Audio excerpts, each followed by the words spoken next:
Hi everyone, welcome to another video of Government Job Application BPS 5 to 15, where we are working on English vocabulary. Our special focus in this video is antonym, or it's the third part of that. We have a long list of these words, and gradually we will display our videos. So let's start. Again, you have 50 new words. Here we have some more words. Generous. Generous का मतलब होता है सही, उसका antonym है mean. और mean का मतलब होता है कमजोर। दूसरा एंटोनिम है ग्रीडी यानी लालची। अगला एंटोनिम है बायस्ड। बायस्ड का मतलब होता है मुतासब, जो आपसे तासुब रखता हो, कीना रखता हो। वो आपके अपनी कम्युनिटी का भी हो सकता है, कोई भी हो सकता है।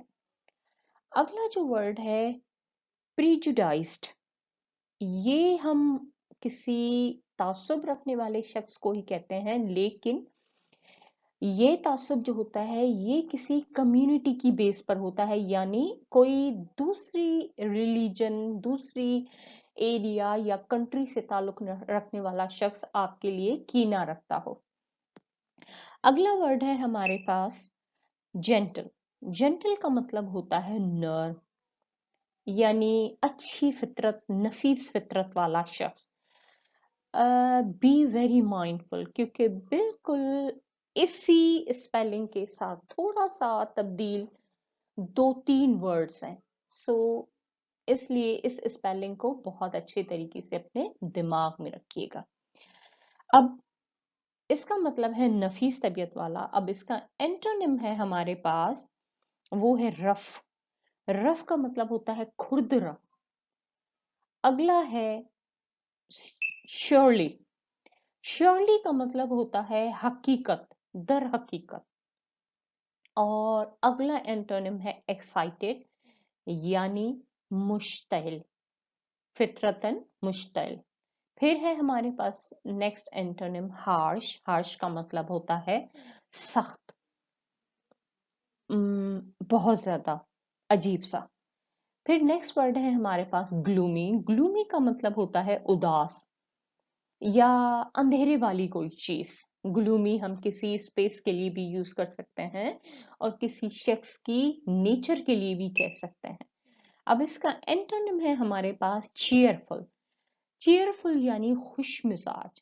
दूसरा एंटोनिम है लाइवली, यानी जानदार। अगला है ल्यूमिनियस, यानी चमकता, दमकता, खिलता हुआ।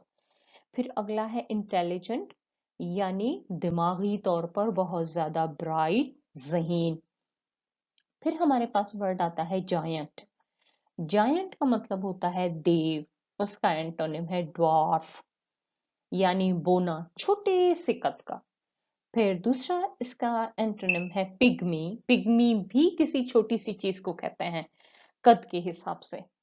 और फिर दूसरा है टाइनी। टाइनी यानी दुबला पतला, बहुत ज्यादा। फिर अगला है टीनी, यानी नौमर, बहुत छोटी उम्र वाला। अगला हमारे पास वर्ड है हैप्पी। हैप्पी का मतलब होता है खुश मिजाजन। और इसका एंटोनिम है सैड, यानी उदास, गमगीन। और दूसरा इसका एंटोनिम है मिजरेबल, यानी दुखी।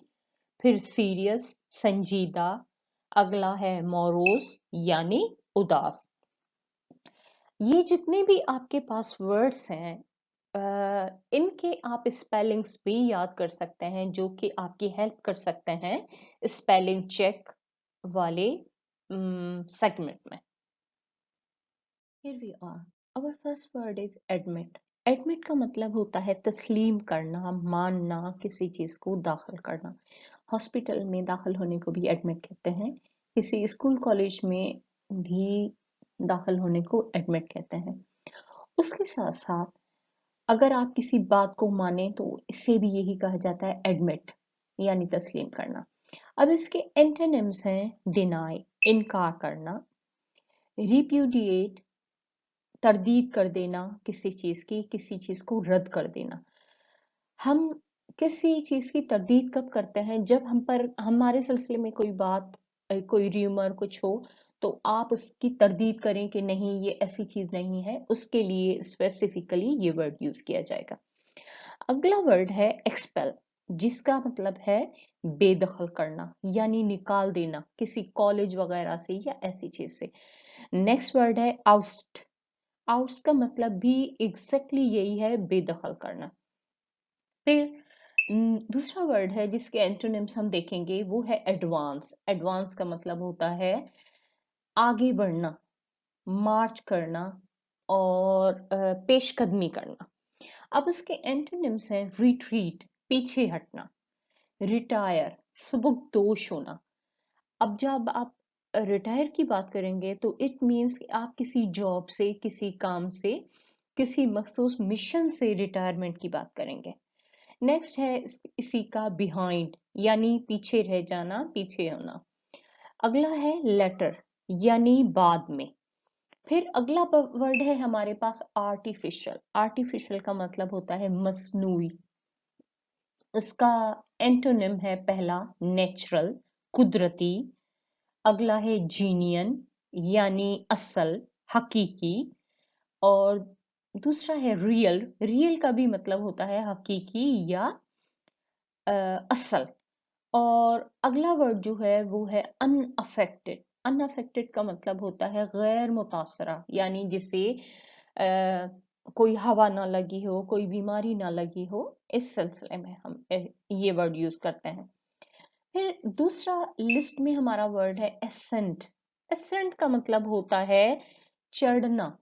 ये ज्यादातर पहाड़ के चढ़ने या किसी प्राइस के चढ़ने या इस तरह से यूज होता है। अब इसका एंटोनिम है डेसेंट, यानी उतरना। अगला एंटोनिम है ड्रॉप। ड्रॉप का मतलब होता है टिपकना या गिरना। किसी चीज की प्राइस के गिरने को भी हम कहते हैं drop. We can see a drop in the prices of this and this item. फिर नेक्स्ट एंटोनिम है स्लम्प, यानी मंदी। आपके अक्सर के सुनते हैं अपने इर्द गिर्द के फला चीज की जो कारोबार है उसमें मंदी है, यानी ये मुख्तलिफ तरीकों से इस्तेमाल हो रहे हैं वर्ड। फिर अगला वर्ड है हमारे पास डेक्लाइन, यानी कमी। फिर नेक्स्ट वर्ड है हमारे पास अटैक। अटैक का मतलब होता है हमला करना। उसका एंटोनिम है डिफेंस, दिफा करना। दूसरा एंटोनिम है फ्लाइट, परवाज या फरार होना। फिर नेक्स्ट वर्ड है शेल्टर। शेल्टर का मतलब होता है पनाह। आप लोगों ने मुख्तलिफ किस्म के शेल्टर हाउस सुने होंगे, फला शेल्टर, फला शेल्टर। इट मीन्स के कोई पनाहगाह जो जरूरतमंदों के लिए बनाई गई हो। फिर दूसरा इसका एंटोनिम है शील्ड। शील्ड का मतलब होता है ढाल। अगर आप किसी के साथ जंग में लड़ रहे हों या कहीं किसी प्रॉब्लम में हो और कोई चीज जिससे आप अपने आप को बचाएं, उसे हम कहते हैं ढाल। ये मुख्तलिफ तरीकों से यूज होता है। Please watch, comment, like, share, and subscribe our channel, Dr. Raza Academy and Educational Consultancy. Thanks for watching.